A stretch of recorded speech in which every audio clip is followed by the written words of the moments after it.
going on, y'all? Welcome back to the channel.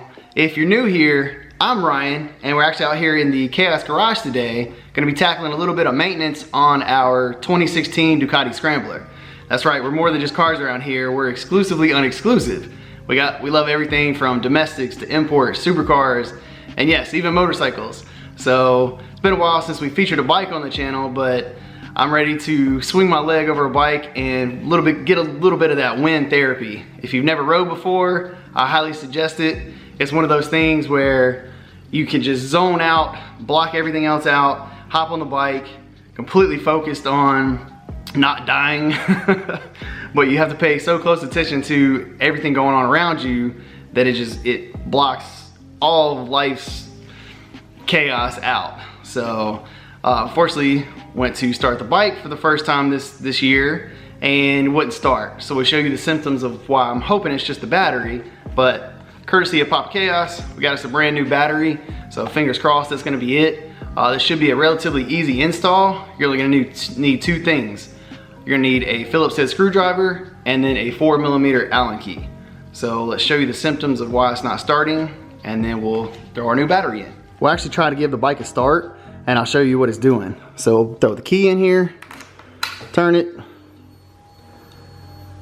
let the fuel pump prime, and click it over, and we're just getting a whole lot of nothing. Like, it acts like it wants to start, but just nothing happens. We're just getting some clicking. So it seems to me like the battery's shot. And for those of you that are new to the channel and maybe aren't familiar with all the mods on our Scrambler, we'll give you a quick bike check. We'll kind of go front to back. So starting at the front, we got a front fender delete. That's controversial because we don't necessarily ride in the rain, but people hate that we've taken that off. So got rid of the front fender. We've got these NRG whole lot sleeker lights up here. We've got our CRG Aero style mirrors. The bike started out yellow. It has been wrapped this kind of satin black with our kind of metallic sheen look on this tank cover. We have a full Danmoto exhaust that's been blacked out courtesy of jet hot coatings. One, to look better, and then two, to keep the temperatures down. And then coming around to the back of the bike, we've got the NRG light here, whole lot sleeker, and then the big fender delete that tucks our license plate up there as well. So a quick rundown of our 2016 Scrambler. And I forgot to mention as well, we actually do have the bike tuned. So it's tuned by Rexer. So we actually sent the ECU off to Rexer. They flashed it and sent it back. So in order to change the battery, we obviously have to get to the battery. So take your key and let's just pop this seat off. And I forgot to mention, we actually do have, since Slam's a little bit shorter, on the shorter side, she's I think 5'6", 5'7". She does have like the lowered seat. It's a stock Ducati part. Get the seat out the way to access our battery.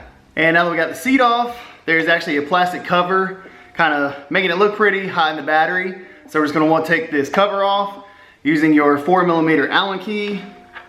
It's just one of these bolts, break it loose, and then you can actually keep all of, this should be the only thing really coming out, but just stick it in your tray so that way you don't lose it back here, your little storage compartment. Works out nice when you're working on the bike. You can store things there so you don't lose them. This will just pop up out the way. We're not gonna disconnect it. Yeah, we're just gonna slide it out the way, try not to pinch your wire, and then that's it. Now we can actually access the battery. So for ours, we actually have it wired for a battery tender. So you all probably won't have that, but I do recommend a battery tender, just so that way your battery doesn't get smoked like ours. We kind of left it off the tender. So it's not doing us any good if we're not charging it. But just grab your Phillips head screwdriver, and then we're gonna start with the negative first. Just loosen that up and pull the negative off.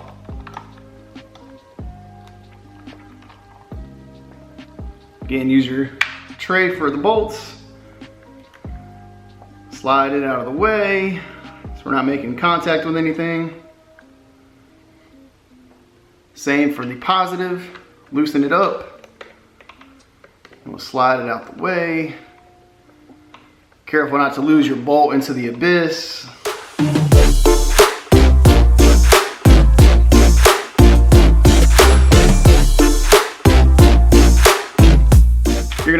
rubber battery tie down. Just gotta reach in there and get that unhooked so the battery should slide out.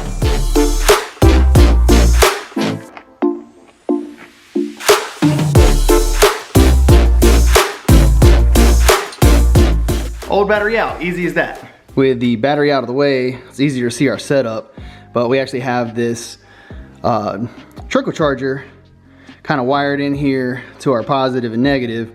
And then I was actually able to, instead of just, I couldn't get it unhooked, I just kind of slid this battery tie down kind of out of the way, just enough to wiggle the battery out. But it just hooks down in this section down in here. So we have our old, this is actually the factory battery, so it lasted quite a while, but definitely seen better days, so let's throw the new one on.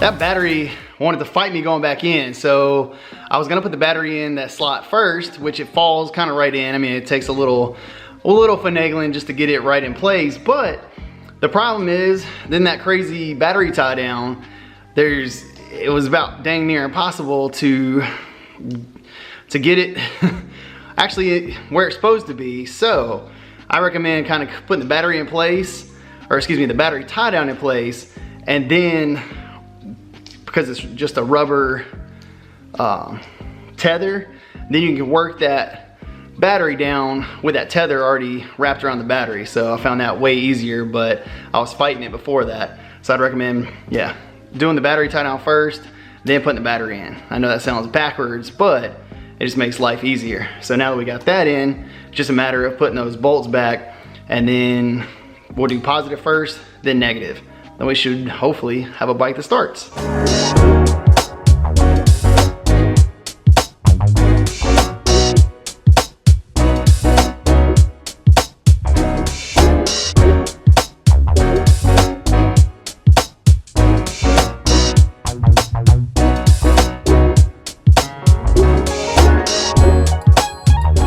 Well, so much for easy. Getting everything lined up is a pain in the balls. So the battery itself, like the little holes that you're trying to thread through, there are no threads on the end. So it comes with like these little blocks. I reused the stock ones, but that's where your threads are for that bolt to actually catch on and tighten down into. Well, those little blocks want to move around.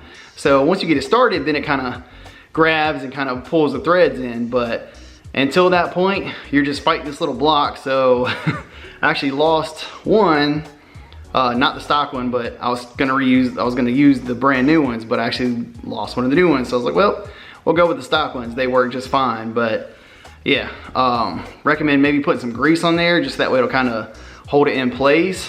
But because once you are finagling and fighting these little guys, that's the hardest part. Once they actually get started, then it's no problem. But getting started is way easier said than done. But now that we've got the battery in, we should be able to put our cover back on, seat back on, and give it a start.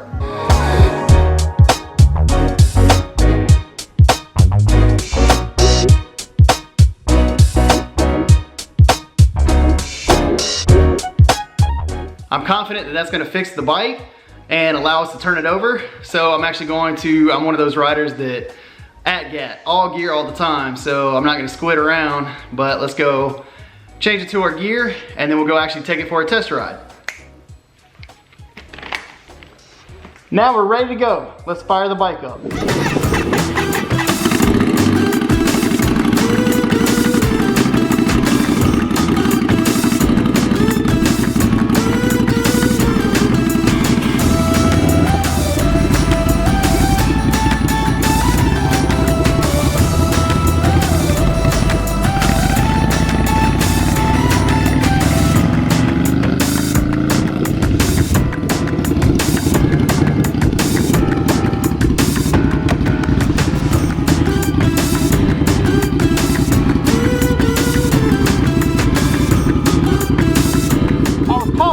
Start. And just like that, we're back. But that's the funnest part of doing any type of install, is doing the test ride afterwards, just to make sure everything goes smooth. But probably took like a 45-minute ride around town, just to make sure, you know, bike's doing fine because it hadn't been ridden in 6 months. So bike did great. I could definitely tell it's been a while since I've actually ridden. I was a little bit rusty, so hit a few false neutrals and just wasn't feeling as confident as I had been, like when I've been riding consistently. So got to get my skills back up, but had a blast. I'm so glad to have the bike back on the road. It's been far too long. So let me know if you enjoy the bike content or if you're just mainly here for the car stuff. But like I said, we're exclusive gun exclusive. We love it all. If it has a motor, it's right up our alley. But I do appreciate everybody watching. If you haven't already, make sure you smash that subscribe button and we'll catch y'all in the next one.